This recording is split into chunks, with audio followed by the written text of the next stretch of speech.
My father slapped me for you. Sometimes life doesn't unfold the way we hope it will. Sometimes love comes wrapped in pain. And sometimes the people who are supposed to protect us end up hurting us instead. I want to share a moment with you, one that left a mark on my heart, not just my face. A moment when my father raised his hand, not because he hated me, but because he didn't know how to love me the way I needed. And I stood there, feeling the sting, realizing something quietly powerful: pain can break you, or it can wake you. I chose to wake up, I chose to grow, and I chose to love, not just others but myself. Today, I want to talk about how that moment shaped me, how that moment pushed me to fight for my own worth, and how, in the end, it taught me something beautiful: that love doesn't always arrive gently, but it can always lead us somewhere better, if we allow ourselves to rise. Let's rise together. When I look back on the moments that shaped me, I don't always find soft memories waiting there. Some of them are sharp, some of them still echo, and one of them begins on a quiet afternoon, the kind where the world seems normal, steady, predictable, until it suddenly isn't. I remember standing there, young enough to be afraid, old enough to understand, that something important was breaking in front of me. My father's voice was raised, filled with anger he didn't know how to control, and somewhere in that storm, somewhere in the chaos of misunderstanding and fear, his hand came down and struck my face. Not because he wanted to hurt me, not because I deserved it, but because love in his world had always come tangled with frustration, with fear, with the belief that strength is shown through control and not through tenderness. And when his palm landed, it wasn't the pain that stunned me. It was the realization that I was standing between generations of unspoken wounds. Pain he never healed became pain he passed on, and I was standing there receiving a message that wasn't meant for me. He didn't slap me because of who I was. He slapped me because of everything he never learned how to say, everything he never learned how to feel, everything he had buried so deeply in himself that the only way it surfaced was in anger. And even then, even in that moment, I felt something strange growing inside me, not hatred, not resentment, but a kind of clarity. A kind of awakening that whispered, "This is not the way love is supposed to exist." I felt my cheek burn, but I also felt something within me rise, a question, a choice, a tiny, trembling spark of self-worth that refused to let that moment define me. I realized that I could become a reflection of that pain, or I could become something different, something gentler, something stronger, something that breaks cycles instead of repeating them. And that's why I say this now. With honesty, my father slapped me, but my story didn't end there. My identity didn't end there. My ability to love didn't end there. Instead, that moment pushed me into a deeper understanding of myself, of love, and of the power that comes from refusing to let pain write your future. For a long time, I didn't talk about it. I carried it like a secret thread stitched into my chest, visible only to me. I told myself I was protecting him. I told myself I was protecting our family. I told myself it wasn't a big deal. But the truth is, silence doesn't heal anything. Silence just buries things deeper, where they can shape you without your permission. I kept wondering why it bothered me so much, why that one moment felt like a turning point. And eventually I realized it was because it wasn't just about a slap. It was about love. It was about the way I loved someone who didn't know how to love me back the way I needed. It was about being hurt for caring. Being hurt for standing up for something I believed in. Being hurt for choosing someone, even when it meant standing in a storm I didn't create. Because the truth is, that moment happened because I was trying to protect someone I cared about. I stood up for someone who didn't have a voice in that moment. Someone whose presence in my life confused my father, challenged his expectations, made him fear the idea that I was changing, growing, becoming someone he didn't recognize. In his mind, love was supposed to follow rules. In mine, love was supposed to be free. And that difference created a collision none of us were prepared for. I remember the silence after it happened. The way everything seemed to freeze. like the world was holding its breath. I remember the look in his eyes. Shock, regret, fear, a kind of sadness that I didn't understand yet, but would come to understand years later. He looked like a man who had just realized he hurt the very thing he was trying desperately to protect. He looked like a man fighting his own ghosts. And I stood there, not angry, not crying, just absorbing the moment.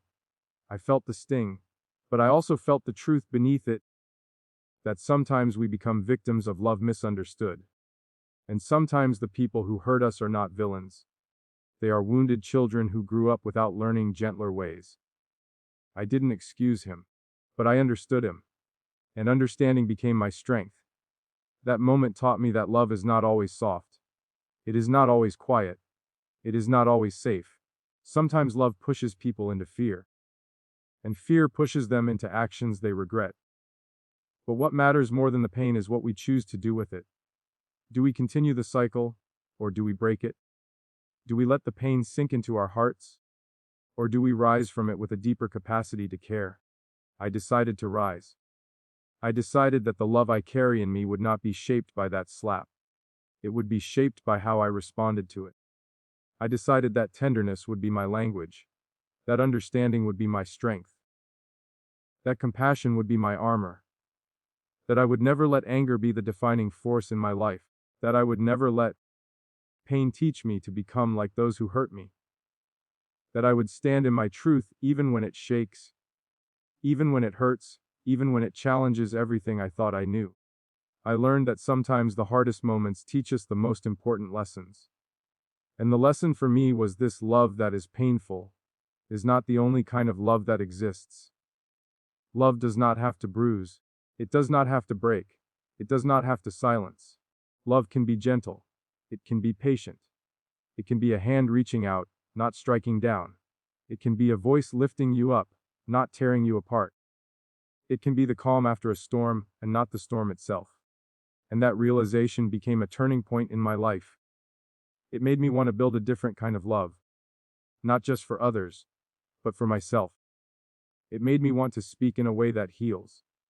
It made me want to choose softness in a world that rewards hardness. It made me want to understand the pain of others, so I wouldn't repeat the harm done to me. When I think about that moment now, I don't feel anger. I feel gratitude. Not for the action itself, but for the transformation it sparked within me. For the clarity it gave me about who I wanted to be. For the reminder that the most painful experiences can lead us toward the most profound growth. For the awareness that love, even when distorted, can still guide us toward truth. I learned that heartbreak isn't just something that happens in romantic relationships. It can happen between parents and children, between friends, between anyone who holds a piece of your heart. But heartbreak is not the end of love. Sometimes it's the beginning of understanding. And in understanding, we find the possibility of healing. I also learned something else. Something deeply important. That I didn't suffer in vain. That my experience would one day allow me to reach someone else who is hurting. Someone who feels misunderstood. Someone who feels punished for loving the wrong person, or loving in the wrong way, or loving too much. I learned that my voice could become a bridge for someone else, a reminder that they're not alone, that pain does not define them, that love does not have to be earned through suffering. And that is why I share this story. Not to blame, not to shame, but to illuminate. To show that even the darkest moments can reveal a path towards something brighter. I want you to know that if someone has hurt you, especially someone who was supposed to protect you, you are not broken. You are not unworthy. You are not defined by the pain they caused. You are defined by the way you rise, by the truth you choose, by the love you grow inside yourself despite everything that tried to dim it. And that love, the love you build through pain, is powerful. It is pure. It is a quiet kind of strength that no one can take away from you. I want you to know that choosing love in the face of pain is not weakness. It is courage. It is an act of rebellion against the forces that try to turn your heart cold. It is a declaration that you will not become a reflection of the harm done to you. You will become something better. something brighter, something freer. And that is why I stand here with you now, speaking not from a place of perfection, but from a place of growth. I stand here because I have lived through moments that tried to silence me. I stand here because I have learned the difference between love and fear. I stand here because I have chosen to break cycles, not repeat them. I stand here because I believe in the kind of love that heals, not harms. The kind that lifts, not destroys. The K in that feels like light, not a shadow. My father slapped me for love he didn't understand, but I learned to love in ways he never showed me. I learned that love is not a punishment. It is a presence. It is not a force that demands obedience. It is a space that nurtures freedom. It is not a voice that shouts. It is a whisper that says, "You're safe here." It is not a hand that strikes. It is a hand that reaches out and says, "Let's walk through this together." I learned that the heart, even when bruised, has an incredible ability to expand, to soften, to hope again. Every day since that moment, I have tried to choose love. Not the love I was shown, but the love I dreamed of. The love I believed existed. The love I wanted to give to others and to myself. And every day, that choice reshapes me. It makes me more patient, more open, more honest, more willing to face my own shadows so I don't project them onto others, more willing to forgive without forgetting, more willing to fight for my own peace, more willing to believe in healing even when it feels far away. And I share all of this with you, because somewhere inside you is the same strength, the same capacity to rise, the same ability to take a moment of pain and transform it into a lifetime of growth. Somewhere inside you is a heart that refuses to be defined by what hurt it. A heart that still believes in love, even after being wounded. A heart that still beats with hope. And that heart deserves gentleness. It deserves compassion. It deserves a future free from the weight of old wounds. It deserves to love without fear. It deserves to be loved without conditions. It deserves to heal in its own time, in its own way, with its own quiet grace. Your past may have shaped you, but it does not own you. Your pain may have hurt you, but it cannot limit you. You are more than what happened to you. You are the meaning you choose to create from it. And the meaning you choose can be beautiful. It can be transformative. It can be powerful enough to change not just your life, but the lives of those you touch. That moment with my father may have caused pain, but it also revealed purpose. And purpose is stronger than pain. Love is stronger than fear. And the human heart, your heart, is stronger than all of it.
I want to share something with you.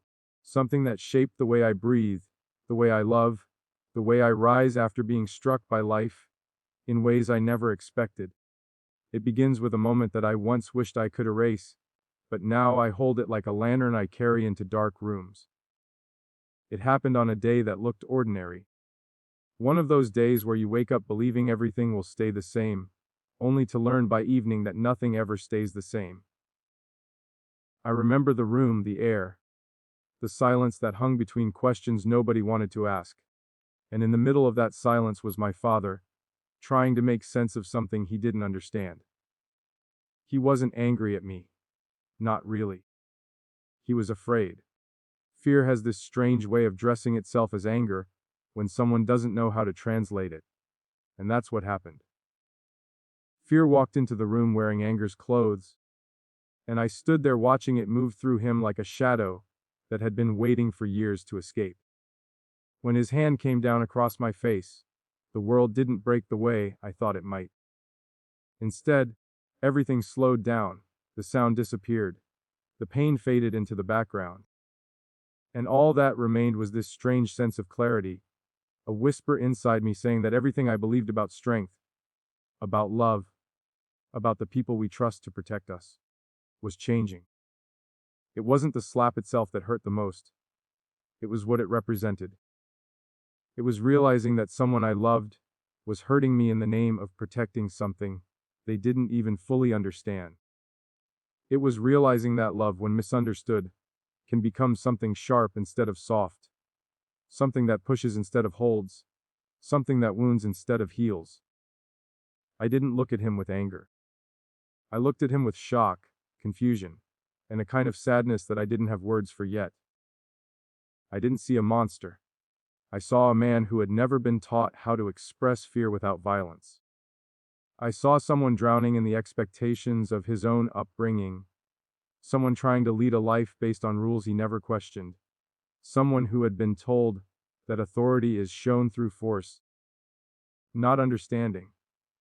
And even though I didn't have the courage to say it out loud in that moment, something inside me whispered, I don't want to become like this. I don't want to carry this forward. I don't want to inherit this version of love and then pass it on to someone else. I touched my cheek where his hand had landed, and the warmth in my skin wasn't just from the impact. It was from the realization that a line had been drawn in my life. A line between the love I had known and the love I wanted to believe in. A line between the past that raised me and the future I wanted to build. A line between the version of me who accepted pain quietly and the version of me who would learn how to speak, how to stand, how to choose something better. For a long time, I didn't understand why that moment felt so heavy.